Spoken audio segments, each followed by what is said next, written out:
today's Rahul Kanwal spoke with Eylon Levy, the spokesperson for the Israeli Prime Minister office. Listen in to what he had to say.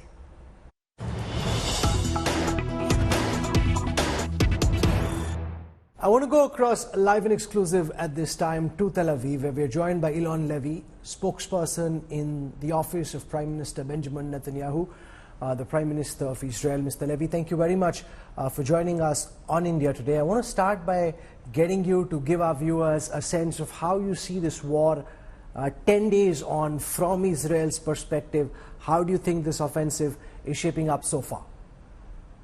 Israel is a country that is still trying to identify the human remains left behind by the October 7th massacre, a brutal ISIS-style terror attack with a death toll of 1,300 people and rising, nearly 4,000 people injured, 199 Israelis in captivity, hostages inside the Gaza Strip. Many of the remains burned beyond recognition by the Hamas death squads that entered Israel last Saturday and beheaded, butchered, burned, shot everyone they saw. Now, Israel has been very clear about what its goals are for the next stage of the operation. This isn't another round of fighting in which Israel is going to degrade Hamas or deter the Hamas terror organization.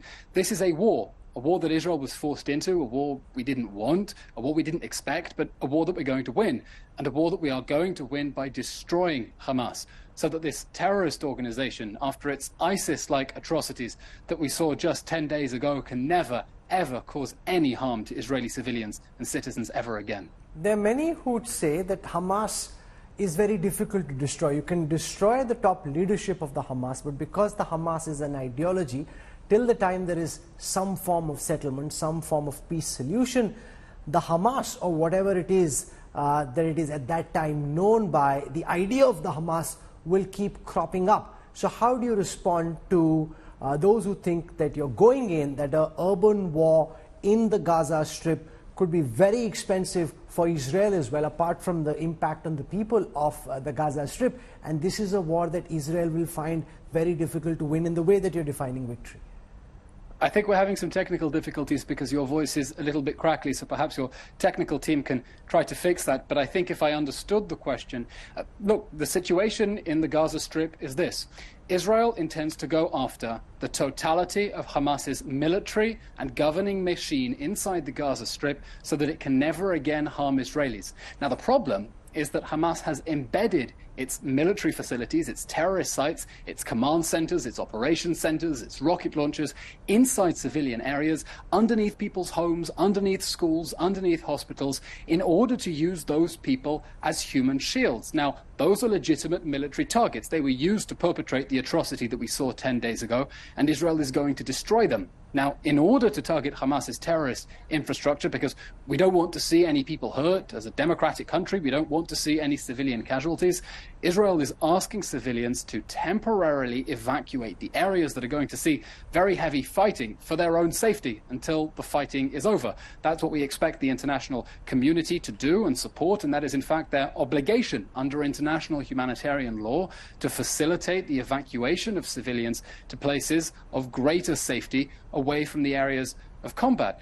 Unfortunately, what we're seeing on the ground is Hamas, first of all, stopping civilians from fleeing. There have been roadblocks erected by Hamas terrorists on the main roads in the Gaza Strip so that civilians trying to flee the combat areas can't get out. We also have reports of Hamas stealing people's car keys so they can't escape.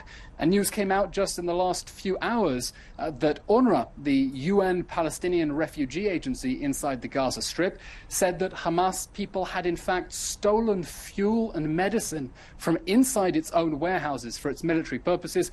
A tweet, by the way, that UNRWA, the UN agency, deleted afterwards, apparently under pressure, of course, raising extreme questions here about its sincerity and its credibility, and another, just more evidence showing about how Hamas abuses civilians inside the Gaza Strip, often with the complicity of international organizations. Now, American President Joe Biden comes to Tel Aviv likely Wednesday. We also know that today your boss, the Israeli Prime Minister Benjamin Netanyahu, spoke to Vladimir Putin, the Russian president, for the first time. Could you give us a sense of your expectation from the American president's visit and how that call with the Russian president went? Israel expects the full support of the international community for this war, a war, again, we didn't want, a war we were forced into, but this war to destroy Hamas. And we're heartened that so many international leaders have understood what a shocking atrocity this was on the 7th of October. 1,300 people murdered. We're a country of 10 million people. There isn't a single family in Israel who doesn't know someone who was abducted or murdered or is still missing.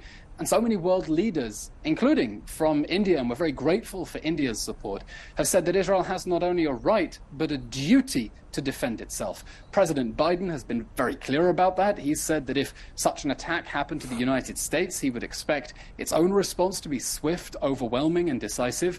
And that is exactly what Israel is going to do. We're going to act just like the international community. Hamas is ISIS. Hamas is worse than ISIS.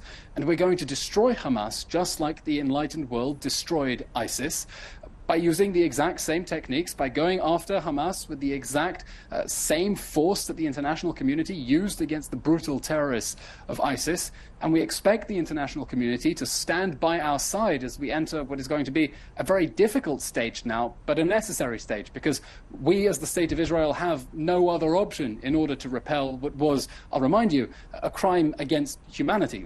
Members of 42 nations were either murdered, abducted, or injured in this attack. It was a crime against humanity, a crime against the whole humankind. And Israel is standing now on the front lines of humanity against the same barbaristic terrorism that we saw from groups like ISIS. And that's the evil that we're determined to uproot, and we expect the world to support us in that end. Is Israel concerned about this conflict expanding and becoming a three-way fight against Israel? Are you anticipating that the Hezbollah operating in southern Lebanon is likely to get involved on the side of the Hamas, especially as you go into Gaza? How are you reading the developments in Syria? Is Prime Minister Netanyahu concerned about this becoming a three-frontal attack? It's very important, first of all, that you're covering this from a global and regional perspective. This is a conflict not only against the brutal terrorists of Hamas in the Gaza Strip. Israel has also come under attack from Hezbollah, Hamas's twin sister, also sponsored by the Iranian regime up in the north. And Israel has been very clear. We do not want war with Hezbollah, just as we did not want war with Hamas. But if Hezbollah, the Iranian proxy terror organization, drags us into a full-scale war, we will win that war. Israel doesn't want to have to fight on two fronts, but if we're forced to do that, we will fight on both fronts, and we will win. And in that context, we're very heartened that the international community is also standing by Israel, the United States sending 2 aircraft carrier to the eastern Mediterranean in order to send a very clear message to Hezbollah and to Iran. As President Biden said in his very moving words of support for Israel just last week, for anyone thinking of messing or testing with the state of Israel, our message is one word: don't.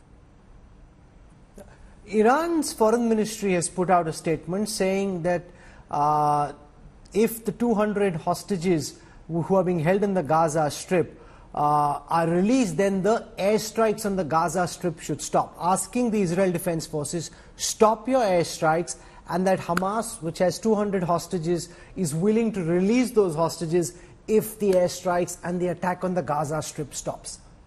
The situation with the hostages inside the Gaza Strip, we are talking about 199 men, women, children who were abducted by Hamas and Islamic Jihad, cruelly stripped away from their beds, tortured, abducted, taken into the Gaza Strip.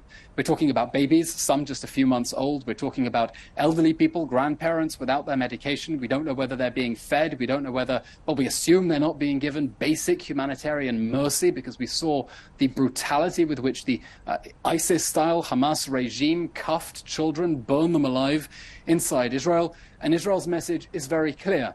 We demand the immediate and unconditional return of our hostages. No ifs, no buts. There is no excuse for invading a village with thermobaric weapons, stripping babies away from their bed, and abducting them into some godforsaken tunnel inside the Gaza Strip. Their place is back here, in the loving embrace of their families, and we demand their immediate and unconditional return. And we're very grateful for every voice we have in the international community as well, sending the message, reminding the world that there are nearly 200 Israelis inside in captivity in the Gaza Strip, that this is unacceptable, that it's a war crime, that it's a crime against humanity. We appreciate that support, and we want them back. Eylon Levy, for joining us from Tel Aviv, thank you very much. That's the spokesperson of Israel's Prime Minister Benjamin Netanyahu speaking to India today.